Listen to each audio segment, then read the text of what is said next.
Are you really pulling your bargaining levers? Leverage is crucial for a successful negotiation. In this video, you will discover 8 ways to increase your leverage.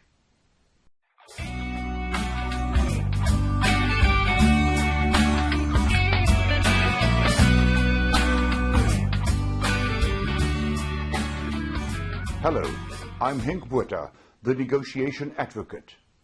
I got this nickname because I'm an advocate of the High Court of South Africa with a passion to negotiate and to train other people how to negotiate. How can you increase your leverage? First, identify it. Second, identify it. And most importantly, number 3, identify it. These are the first 3 ways to increase your leverage. Be aware of it. Consider the various sources from which leverage originates. Recognize how you can use your leverage in various negotiating situations. You will find that you are seldom without leverage. Usually, you have more leverage than you think. Do you remember our discussion about psychological leverage?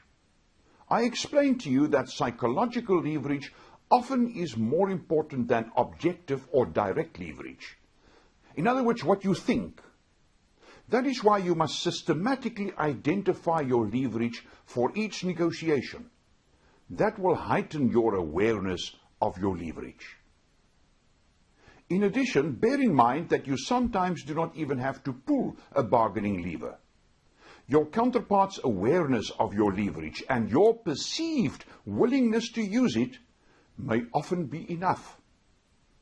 It's amazing how your self-esteem, confidence and commitment grow once you have identified your leverage for a negotiation.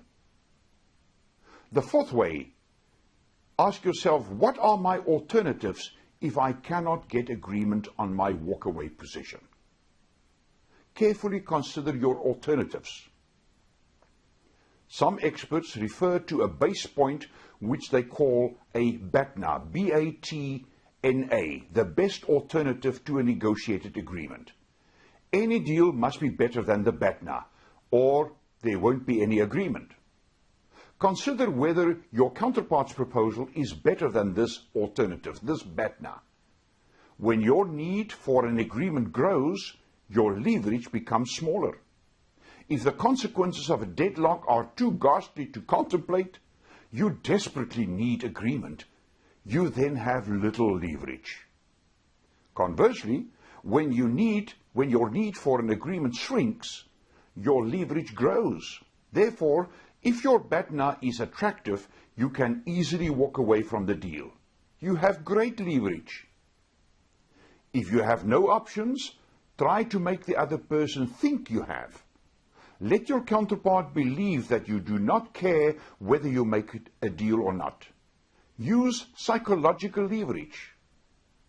The 5th way, why is the other person negotiating with me? Ask yourself that question. The mere fact that the other person is negotiating with you means that you have leverage. Your counterpart wants something from you. You control something. What is it? What will the other person lose if there is no deal with you? If you learn what motivates the other person to negotiate with you, you will increase your leverage. Then pull your negotiating levers to move your counterpart towards your proposals. The 6th way is to ask yourself, what are the limits of the other person's leverage?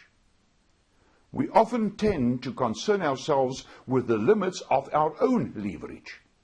Assess the limits of your counterpart's leverage. Leverage is relative. Usually both sides have power. Since psychological leverage plays an enormous role in negotiation, you must consider the limits of your opponent's leverage. Try to get inside your counterpart's head. Imagine that you are in his or her position.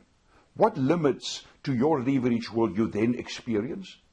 If you can pinpoint these limitations, you will discover your opponent's weaknesses, which will be your strengths or levers. Start pulling them. Number 7, ask yourself, what new action can I take to increase my leverage? Again, check the sources of leverage and ask yourself what else you can do to increase your leverage. You might have overlooked some hidden sources of leverage.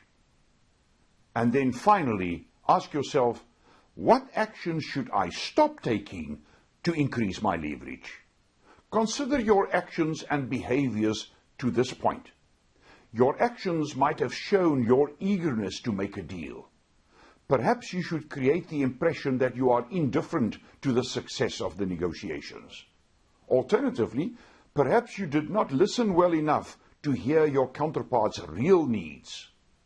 You should then consider shutting your mouth and paying attention to what he or she says. If you can identify the actions that undermine your leverage, you can turn the tables on your leverage. For more of these helpful tutorials on negotiation, like me on Facebook or visit my website henkbotha.com. I'm Henk Botha, signing off.